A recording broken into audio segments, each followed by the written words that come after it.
여러분 안녕하십니까? 뉴스타트 3부 시작합니다. 오늘 새벽 전남 여수 거문도 인근 바다에서 어선 침몰 사고가 발생해 해경이 집중 수색을 벌이고 있습니다. 배에 탄 선원 14명 가운데 3명은 숨졌고 7명이 아직 실종 상태입니다. 취재기자 연결합니다. 박정현 기자, 자세한 상황 정리해 주시죠.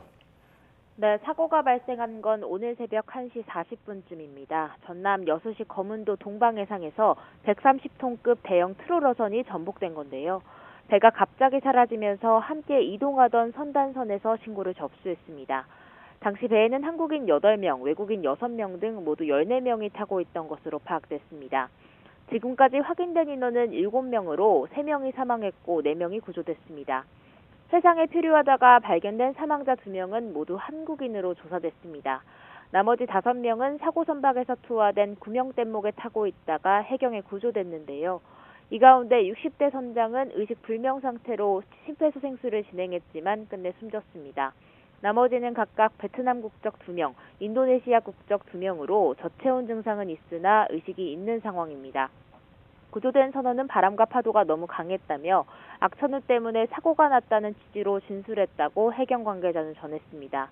또 당시 조업 중은 아니었고 부산 방향으로 항해 중이었다고 진술했습니다. 정부는 새벽 2시 40분쯤 어선사고 위기대응 매뉴얼에 따라 위기경보 4단계 가운데 가장 높은 심각을 발령하고 구조작업을 진행하고 있습니다. 경비함정 19척과 항공기 4대, 유관기관 선박 3척 등을 동원해 집중수색을 벌이고 있습니다. 최상목 대통령 권한대행은 가용장비와 인력을 총동원해 인명을 구조하고 실종자 파악에도 최선을 다하라고 지시했습니다. 또 현지 해상 기상을 고려해 구조대원 안전에도 만전을 기할 것을 주문했습니다. 지금까지 사회부에서 YTN 박정현입니다. 지금부터는 탄핵 심판 관련 소식 전해드리겠습니다. 윤석열 대통령 탄핵 심판을 진행 중인 헌법재판소가 추가 기일을 잡지 않고 있습니다. 지금 속도가 유지된다면 이르면 2월 말, 늦어도 3월 초에는 결론이 날 거라는 관측이 나옵니다. 어떤 이유 때문인지 김철희 기자가 분석했습니다. 헌재가 한꺼번에 지정했던 윤 대통령 탄핵 심판 변론 기일은 이제 2차례 남았습니다. 먼저 오는 11일에는 이상민 전 행정안전부 장관과 신원식 국가안보실장 등 증인 4명이 신문을 받고 이틀 뒤에도 조태용 국정원장과 경찰 수뇌부, 수방사일 경비단장의 증인 신문이 오후 6시 반까지 이어질 예정입니다. 다만 이번 주에 변론이 완전히 종결될 가능성은 크지 않습니다. 종결을 위해서는 양측의 최후 변론과 윤 대통령 최후 진술을 들어야 하는데 아직 변론을 준비하라는 요구가 없었기 때문입니다. 또 한덕수 국무총리와 이경민 방첩사령관 직무대리의 경우 증인 채택이 보류돼 있어 추가 채택 가능성도 열려 있습니다. 하지만 대부분 증인은 신문을 마친 만큼 기일을 한두 번 정도 더 진행한 뒤 선고 절차를 진행할 수도 있습니다. 노무현 전 대통령의 경우 최종 변론이 끝나고 14일 만에, 박근혜 전 대통령의 경우 최종 변론 뒤 11일 만에 선고가 내려졌던 만큼 변론이 종결된다면 늦어도 2주 안에는 결론이 나올 것으로 보입니다. 2월 셋째 주까지 변론이 이어지면 늦어도 3월 초에는 인용 또는 기각 여부가 정해질 수 있는 겁니다. 변론 기일을 추가로 지정할지에 대해 헌재 관계자는 아직 전달받은 사안이 없다며 말을 아꼈습니다. YTN 김철입니다. 싹 다 잡아들이라는 지시가 있었는지를 놓고 윤석열 대통령과 홍장원 전 국정원 1차장이 진실 공방을 벌이는 양상입니다. 오는 13일 조태용 국정원장이 탄핵 심판정의 증인으로 서는데 어떤 증언을 내놓을지 주목됩니다. 김영수 기자가 보도합니다. 윤석열 대통령과 홍장원 전 국정원 1차장은 2차례 통화했습니다. 저녁 8시 22분쯤 20초, 2시간 반 정도 뒤에 1분 넘게 얘기를 나눴습니다. 계엄 당일 통화한 사실, 전화할 일이 생길지도 모른다는 첫 번째 통화 내용의 취지까지는 두 사람 사이 이견이 없습니다. 다만 윤 대통령은 국정원장이 출장 중이라고 착각해 1차장에게 전화했다고 주장합니다. 이후 이른바 계엄 국무회의에 조태용 국정원장이 왔기 때문에 두 번째 통화에서 차장에게 체포 지시를 할 이유가 없었다는 게 윤 대통령 반박의 근거입니다. 격려 차원에서 전화를 기왕 한 김에 한번 해야 되겠다라고 해서 계엄 사무가 아닌 그러면서 윤 대통령은 홍장원 전 차장의 해임 과정에 대해 이런 설명까지 덧붙였습니다. 이런 체포 얘기가 대통령이 뭐 한동훈 대표를 잡아넣어라 이런 기사가 12월 6일 아침부터 나기 시작합니다. 폭로 의도를 의심하며 홍 전 차장의 증언 신빙성을 흔들던 윤 대통령은 다음 변론에선 탄핵 공작이라는 말까지 꺼냈습니다. 12월 6일 바로 이 홍장원의 공작과 12월 6일 우리 특전사령관의 김병주 TV 출연부터 바로 이 내란 프레임과 이 탄핵 공작이 저는 시작된 거로 보여지고요. 홍장원 전 차장은 격려 전화였다는 윤 대통령 주장에 재차 반박했습니다. 지금 수방사, 특전사가 막 난리를 치는데 옛날에 해외 한번 나갔다 왔던 1차장한테 격려차 전화를 하신다 그 시간에? 이상입니다. 두 사람 사이에 끼인 조태용 국정원장은 오는 13일 탄핵 심판정의 증인으로 섭니다. 다만 조태용 원장은 이미 국회에서 윤 대통령에 유리한 얘기를 했는데 홍 전 차장은 계엄 전후로 다른 사람이 됐다고 평가하기도 했습니다. YTN 김영수입니다.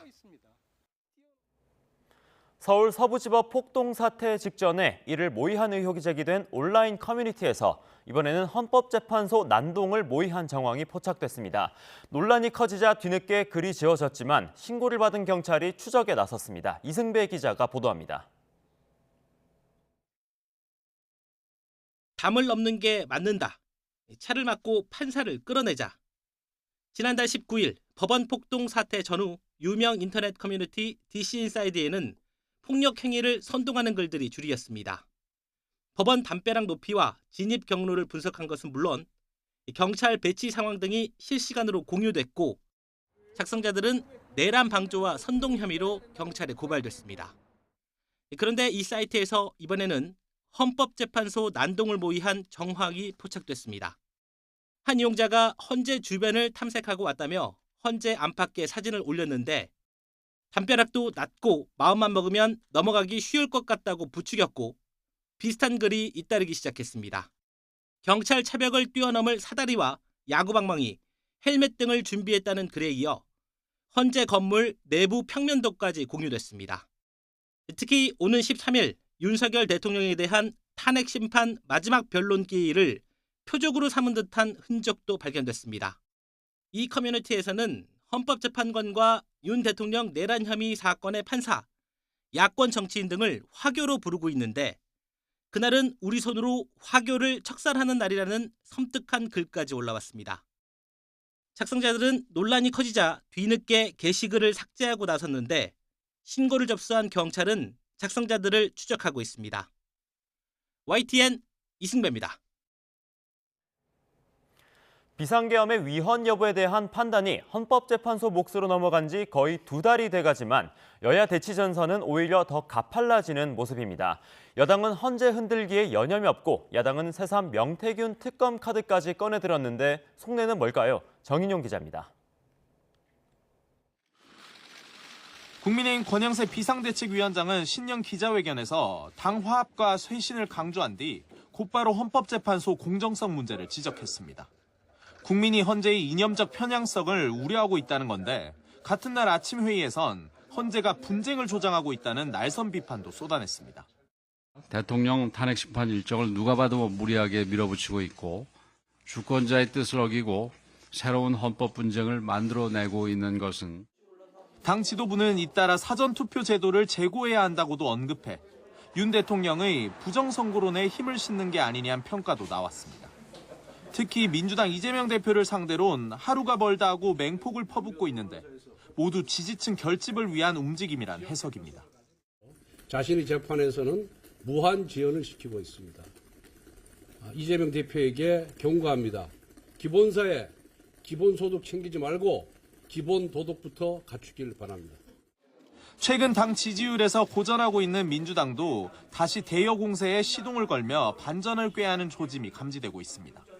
명태균 게이트의 진상을 규명하겠다며 특검 추진을 공식화하고 나선 게 대표적입니다. 국민의힘 대선 경선 여론조사 조작과 정치자금법 위반, 보궐선거부터 총선, 지방선거까지 각종 공천에 대한 불법적 개입 등 창원지검의 수사로 밝혀진 것이 없습니다. 명목상으론 윤 대통령 계엄 선포의 진짜 이유를 밝히겠다는 거지만 여권을 정조준하면서 흩어졌던 당력을 끌어모으려는 의도도 읽힙니다. 김건희와 윤석열의 비리가 드러나고 김건희가 감옥 가는 것을 막기 위해 계엄을 한 것인지를 밝혀야 합니다. 헌재의 탄핵 심판에 불가피하게 여론이 미치는 영향이 적지 않다는 계산 속에 진보층도 보수층처럼 결집하게 되는 효과를 기대했다는 분석도 나옵니다.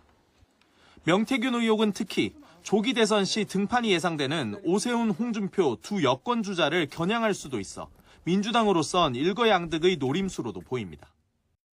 여야 모두 상대의 동의 없인 민생 법안 하나 처리할 수 없음에도 물러설 뜻은 없어 보입니다. 결국 탄핵 심판의 결론이 나올 때까진 내 편만 우선인 행보가 계속될 거란 우려 섞인 전망이 나옵니다. YTN 정인용입니다. 더불어민주당 이재명 대표의 사법 리스크 가운데 1심에서 징역형의 집행유예가 선고된 공직선거법 사건 항소심이 속도를 내고 있습니다. 2심 재판부가 신속 심리 방침을 세워서 이르면 다음 달에도 결과가 나올 수 있습니다. 권민석 기자의 보도입니다. 고 김문기 전 성남도시개발공사 개발 1처장과 해외에서 골프 친 사실이 없다거나 국토부 협박으로 성남 백현동 부지 용도를 변경했다는 발언 등으로 선거법 위반 혐의를 받는 민주당 이재명 대표는 1심에서 징역 1년에 집행유예 2년, 의원직 상실형을 선고받았습니다. 현실의 법정은 아직 2번 더 남아있고 그리고 민심과 역사의 법정은 영원합니다. 현실의 법정 두 번째인 항소심 재판부는 새 사건 배당도 중지한 채 집중 심리를 벌이고 있습니다. 첫 재판부터 오는 26일을 결심 공판으로 잡았고 이 대표 측이 신청한 증인 13명 가운데 3명만 채택했습니다. 재판 지연 꼼수를 중단해야 한다는 여권 공격에 이 대표는 이렇게 말했지만 재판은 전혀 지연됨 없이 신속하게 끝날 것입니다. 이 대표 측은 공직선거법상 허위사실 공표 행위가 추상적이고 포괄적이라며 위헌법률 심판을 제청했습니다. 요청이 수용돼 헌법재판소 판단을 받게 되면 결정이 나올 때까지 항소심이 정지되지만 2심 재판부가 기각할 거란 관측에 무게가 실립니다. 이 대표가 별도로 헌법소원을 내는 방안도 거론되지만 헌재가 이미 합헌 결정을 내렸던 터라 실익이 크지 않습니다.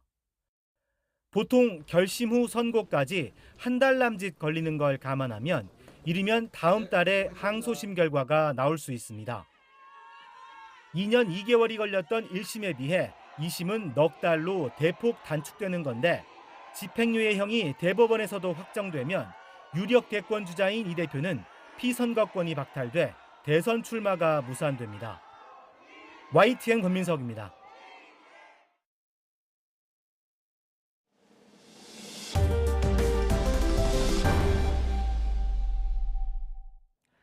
절기 입춘이 지나 2월 중순에 접어들고 있지만 날씨는 아직도 한결같습니다. 하지만 내일부터는 동장군의 기세가 점차 약화하면서 예년 기온을 회복하겠습니다. 정월 대보름인 수요일에는 비나 눈이 예고돼 있어 보름달을 보기 어려울 수도 있습니다. 정희연 기자의 보도입니다.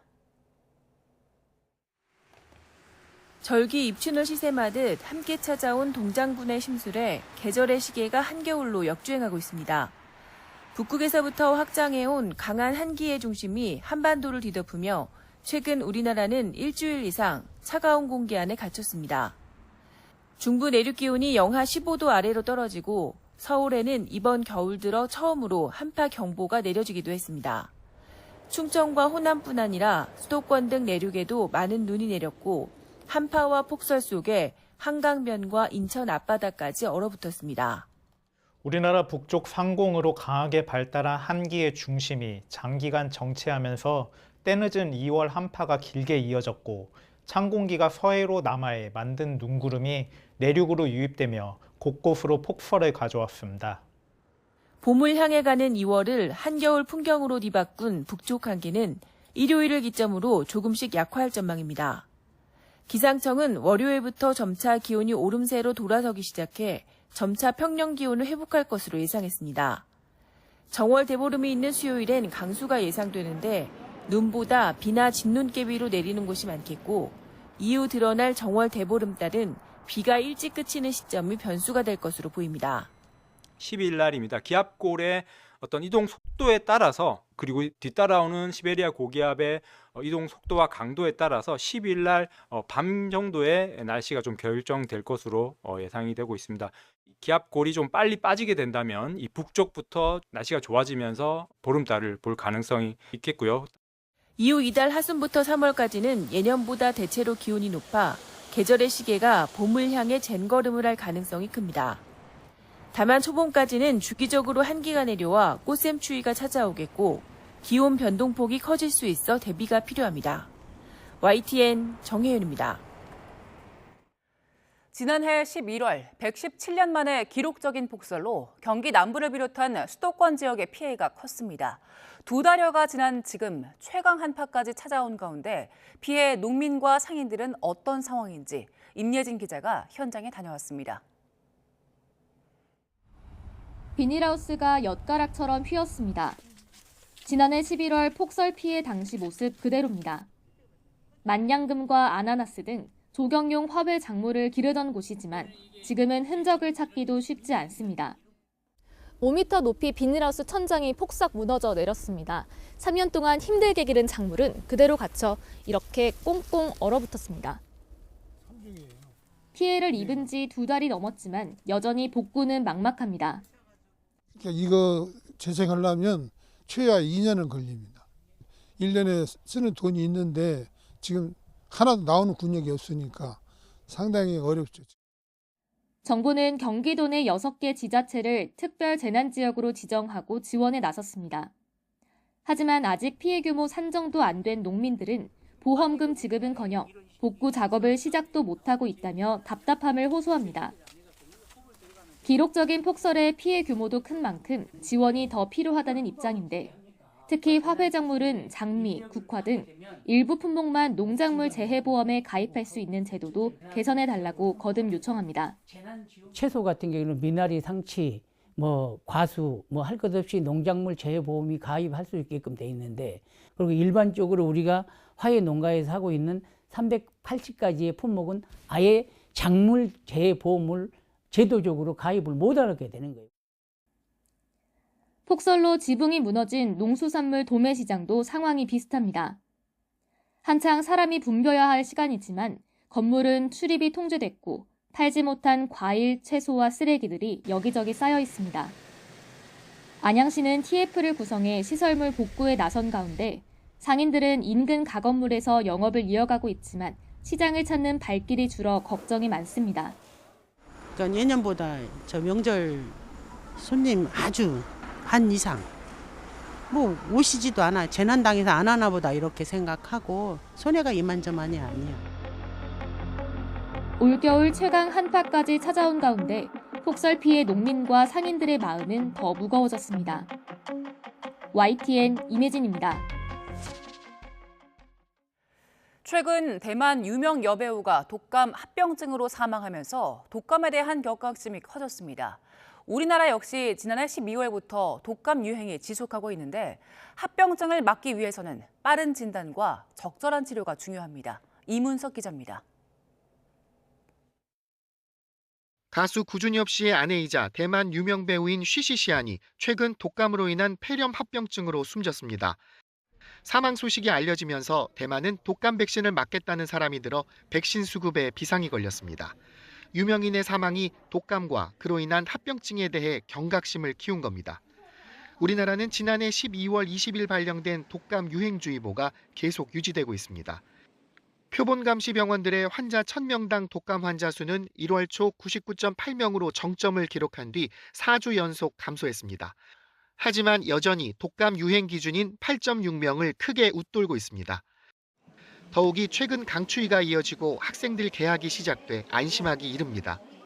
독감 합병증은 폐렴이 가장 일반적인데 심장을 둘러싼 심낭의 염증, 뇌염 같은 신경계 질환도 일으킬 수 있습니다. 특히 65세 이상 노인과 심폐질환, 당뇨, 신장병 등이 있으면 합병증 위험이 더 커집니다.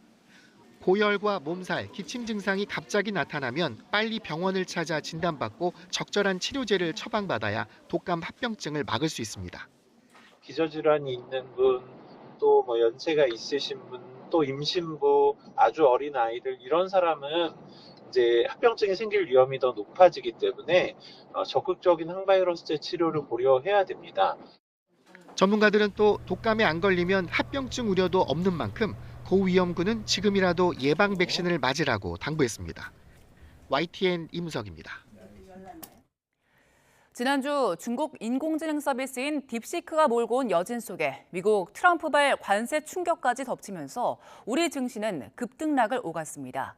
딥시크 불안은 잦아들었지만 예측 불허인 트럼프 변수는 여전해서 주가 변동성에 유의해야 합니다. 이영원 기자입니다. 길었던 설 연휴 이후 우리 증시를 강타한 건 중국 AI 딥시크입니다. 글로벌 증시를 뒤흔든 충격이 뒤늦게 반영되면서 SK 하이닉스는 10% 가까이 폭락했습니다. 딥시크 여진이 채 가시기도 전에 관세 충격까지 덮쳤습니다. 트럼프 미국 대통령이 캐나다와 멕시코, 중국에 관세를 부과하는 행정명령에 서명한 겁니다. 투자 심리는 급격히 얼어붙었고 코스피는 2% 넘게 급락했습니다. 다음 표적이 될 수 있다는 불안감에 반도체주 낙폭이 컸습니다. We put tariffs on. They owe us a lot of money, and I'm sure they're going to pay. It will definitely happen with the European Union. I can tell you that. 상황은 하루 만에 급반전했습니다. 캐나다와 멕시코에 대한 관세 인상이 극적으로 유예되면서 증시는 오름세로 돌아섰습니다. 중국에 대한 추가 관세는 그대로 부과됐지만 It's fine. It's fine. We're going to do very well against China and against everybody else. No, we'll speak to them at the appropriate time. I'm in no rush. I'm in no rush. 협상 기대감에 코스피는 사흘 연속 강세를 보인 뒤 숨고르기에 들어갔습니다. 딥시크에 대한 리스크 이런 거는 조금 많이 좀 희석이 된 것 같고요. EU라든지 중국 쪽이라든지 이런 쪽은 아직은 관세가 어떻게 될지는 아무도 모르고 있고. 관세 전쟁 포문을 연 트럼프 한마디에 출렁이는 우리 증시. 변동성이 큰 장세는 당분간 불가피할 것으로 보입니다. YTN 이영훈입니다. 금값이 오르면서 아이들 돌반지 가격이 61만 원을 넘어섰습니다. 돌반지를 찾는 사람들은 확연히 줄어들었고 대신 투자 목적의 골드바나 금 투자 상품을 찾는 사람들이 늘고 있습니다. 류한홍 기자의 보도입니다. 순금 한돈 3.75g 가격이 56만 원을 넘자 세공비를 포함해 한돈짜리 돌반지 가격은 60만 원을 지나 61만 원대로 진입했습니다. 돌반지 가격이 오르자 업체들이 반돈짜리 1g짜리 상품을 내놨지만 이마저도 구매하는 사람들은 확 줄었습니다. 손자 손녀를 둔 할아버지 할머니들은 한돈을 사가시고요. 친지들은 이제 반돈. 그다음에 좀 더 친근감이 있다 하는 손님들은 이제 1g짜리 골드바를 선호하는 경향이 있습니다. 국제 금 선물 가격은 연일 사상 최고치를 경신하고 있고 1년 전보다 40% 이상 올라 있습니다. 국내 금 현물 가격은 고환율 때문에 상승폭이 더 가팔라 1년 전과 비교하면 76%나 급등했습니다. 글로벌 중앙은행들의 금 매입세까지 유입이 되면서 안전자산이자 인플레이션 해지 자산으로서의 금 가격 강세가 지속이 되고 있다라고 보시면 좋겠습니다. 국제 금 가격 기준으로 온스당 3,000달러, 3,000달러 도달하게 되면 그 이상의 상승 가능성도 여전히 열어둬야 된다라고 봅니다. 더욱이 국내 정치 불안과 트럼프 미국 대통령 당선 후 국제 경제 불확실성이 더해져 안전자산인 금 수요는 더 커졌습니다. 금값이 오르면서 아이들 돌반지를 내다 팔고 이런 골드바를 구매하는 사람들이 늘고 있습니다. 원가에 붙는 프리미엄이 오르며 소매업체들이 제때 금을 구하지 못하는 품귀 현상마저 일어나고 있습니다. 현물 대신 금 ETF에 대한 수요도 급증해 최근 한 상품은 7천억 원을 돌파한 지 4일 만에 8천억 원을 돌파하는 등 금을 향한 관심이 뜨거워지고 있습니다. YTN 유환홍입니다. 트로트 4대 천왕으로 불리며 수많은 히트곡을 남긴 가수 송대관 씨가 오늘 영면에 듭니다. 고인의 연결식은 오늘 오전 9시 반부터 서울대병원 장례식장에서 진행됩니다. 가수 태진아 씨가 추도사를, 대한가수협회장인 가수 이자연 씨가 조수를 맡고 후배 가수 중 한 명이 애도사를 낭독할 예정입니다. 이후 11시에 발인이 엄수되고 고인은 서울 추모공원에 모셔집니다.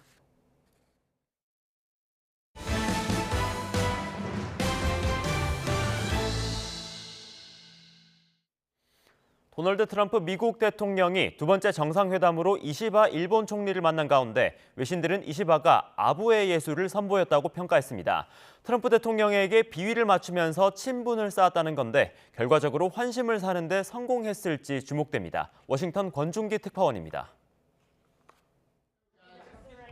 첫 만남에서부터 트럼프 목숨을 구한 건 신이었다며 칭송을 이어간 이시바 일본 총리. 神様から選ばれたのだ。必ず大統領に当選し、再びアメリカを偉大な国、そして世界を平和に。 회담이 끝난 뒤엔 트럼프에 대한 존경 표시는 아부가 아니라며 직접 만나 감동이었다고 말했습니다. 今まで何年もほとんど毎日テレビで見ておりましたので、テレビで見る人をこうやって間近に見ることの感動というのはまた格別なものがございます。 선물 꾸러미도 한가득 풀었습니다. 인수합병이 불어댄 US 스틸에 대해선 M&A 대신 투자를 하겠다며 완벽히 무릎을 꿇었고 방위비는 2배로 늘리겠다고 약속했습니다. 트럼프가 불만인 무역 적자를 해소하기 위해선 미국 LNG 수입 확대라는 선제 조치 카드를 준비했습니다. 미국 관세에 보복 대응할 건지 질문에는 언급을 피하며 트럼프를 흡족하게 만들었습니다. 家庭のご質問にはお答えをいたしかねますというのが日本の大体定番の国会答弁でございます。 That's a very good answer.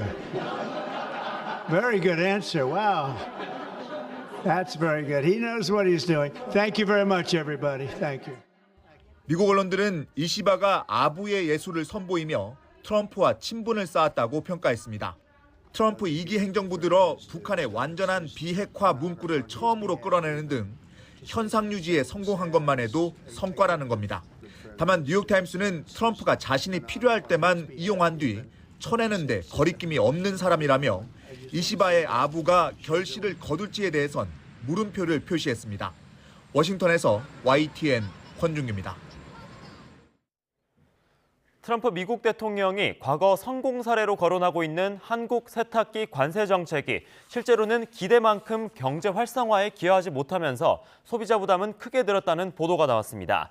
월스트리트 저널은 트럼프 1기 때 관세 부과로 사우스캐롤라이나주 뉴베리 카운티의 삼성전자 공장이 건립됐지만 근로자 대부분이 다른 지역에서 유입돼 인구가 늘지 않고 고용 성장률도 주 전체 평균에 크게 못 미친다고 전했습니다. 반면 미국에 진출한 공장은 인건비 상승과 부품 수입 관세 등의 영향으로 세탁기 가격이 올라가면서 소비자 부담이 더 늘어났다고 지적했습니다. 팔레스타인 무장정파 하마스가 5차 인질 석방을 통해 남성 인질 3명을 풀어줬습니다. 이스라엘 역시 팔레스타인 수감자 183명을 석방했습니다. 하지만 트럼프 미국 대통령의 이른바 가자 구장 변수로 휴전 논의는 더 복잡해졌습니다. 김지영 기자가 보도합니다. 납치된 지 491일 만에 이스라엘 남성 인질 3명이 수척해진 모습을 드러냈습니다.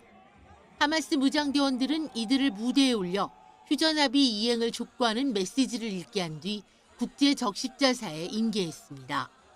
무대 배경엔 우리가 홍수이며 우리가 전쟁의 다음 날이라고 쓴 현수막이 걸렸습니다. 트럼프 미 대통령이 지난 4일 가자지구 팔레스타인 주민을 주변국으로 이주시키겠다는 구상을 밝힌 데 대한 반응으로 보입니다. 풀려난 인질들은 가족들과 눈물의 상봉을 한 뒤 병원에서 건강검진을 받았습니다. We are fully prepared to address any medical need, psychological or physical, continuing to support the returnees and ensuring they can live free and healthy lives which they rightfully deserve. 특히 인질 중 한 명인 엘리샤 라비는 갇혀 있는 동안 부인과 10대 딸 2명이 하마스에 살해된 사실을 몰랐던 것으로 전해졌습니다. 네타냐후 이스라엘 총리는 하마스를 비난하며 모든 인질을 구출하겠다고 밝혔습니다. אנחנו נעשה הכל כדי להחזיר את כל חטופינו. אנחנו נדאג לביטחונם. זו ההנחיה שאני נתתי למשלחת. 인질 3명이 풀려난 대가로 팔레스타인 수감자 183명도 석방됐습니다. 앞서 지난달 19일 발효한 합의안에 따르면 하마스는 6주간 인질 33명을 풀어주고 이스라엘은 팔레스타인 수감자 1,900여 명을 석방해야 합니다. 하지만 트럼프 대통령이 가자 구상을 내놓은 데다 네타냐후 총리는 3단계 휴전 방안 수정 필요성까지 제기하면서 가자 지구를 둘러싼 불확실성은 다시 커졌다는 지적입니다. YTN 김지영입니다.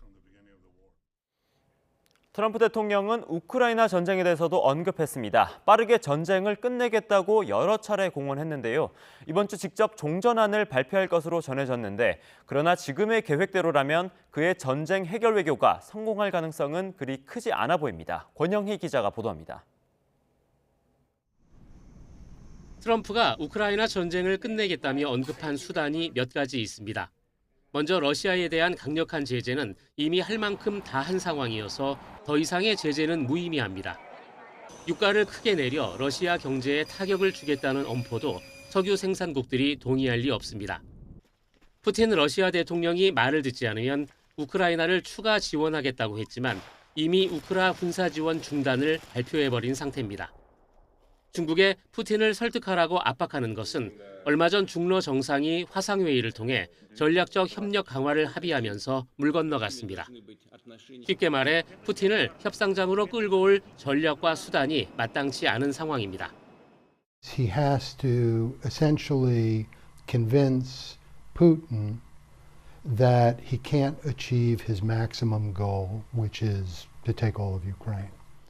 트럼프의 우크라이나 특사는 젤렌스키 대통령에게 전쟁 중이라도 대선을 치러야 한다고 압박했습니다. 대선 당선자에게 러시아와의 휴전 협상 책임을 지우려는 계획입니다. I'd like to see a countdown from 100 days back and figure out where we're at, either ceasefire or permanent peace, and I think it's all in the art of the doable. 그러나 우크라이나는 이 구상이 푸틴 대통령에게 통하지 않을 것이라며 일축했습니다. 여기다 최근 트럼프는 전쟁을 끝내는 것보다 우크라이나 지원에 대한 보상에 더 큰 관심을 보였습니다. We're telling Ukraine they have very valuable rare earth. We want what we put up to go in terms of a guarantee. 트럼프는 푸틴을 굴복시키고 미국의 이익도 챙기면서 전쟁을 끝내고 싶어 합니다. 대선 기간 하루면 전쟁을 끝낼 수 있다던 트럼프의 종전 정책은 아직 확정되지 않았습니다. YTN 권영입니다. 북한이 지방 발전을 위해 해마다 20개 시군에 공장은 물론 병원도 짓겠다고 공언했습니다. 김정은 국무위원장이 최근 민생 챙기기 선전에 공을 들이는 모습인데 장기적으로 어떤 효과가 있을지는 지켜봐야 한다는 분석도 나옵니다. 이종원 기자입니다. 지난해 여름 최악의 수해를 겪은 북한은 전국 청년들을 대거동원해 연말까지 대부분 지역에서 무너진 주택들을 새로 짓는 공사를 마무리했습니다. 이딴 준공식 소식을 보도하며 건설사의 기적이라고 선전했고 현장을 둘러보던 김정은 국무위원장은 이런 말도 내놨습니다. 수재민들이 수복민이 되었다는 말이 나왔다는데 얼마나 좋은 일인가고 하시며 기쁨을 금치 못하셨습니다. 김 위원장의 민생 챙기기는 연초에도 이어지고 있습니다. 지방 발전을 목표로 한 20승10 정책에 따라 시군마다 공장이 완공됐다는 소식을 잇따라 보도하고 있습니다. 최근엔 올해를 보건혁명의 원년으로 삼겠다며 해마다 20개 시군에 병원을 세우고 종합봉사소도 짓겠다고 공언하고 착공식을 열었습니다. 우리로 치면 복합 레저시설을 의미하는 종합봉사소는 평양 해당화관이 대표적으로 영화관과 수영장 등 각종 체육공간, 노래방 등이 함께 갖춰진 시설을 지방마다 짓겠다는 구상인 겁니다. 온 나라가 문화 수준에서도 통일되게 하는 것이 지방발전 정책의理想적인 결과라고 강조하셨습니다. 러시아 추가 파병이나 트럼프 신행정부와의 관계 설정 문제 등 대외적으로 민감한 시기에 이 같은 북한 정권의 대내 행보는 무엇보다 체제 결속부터 우선하겠다는 의도로 보입니다. 그러나 짓는 것보다 병원 등이 제대로 된 기능을 할 수 있을지가 관건이 될 거란 분석이 나오는데 이에 대해선 회의적인 시선이 많습니다. 실제 지방공장 10여 곳은 이미 완공됐지만 가동 여부는 검증이 필요하다는 분석도 나온 상태입니다.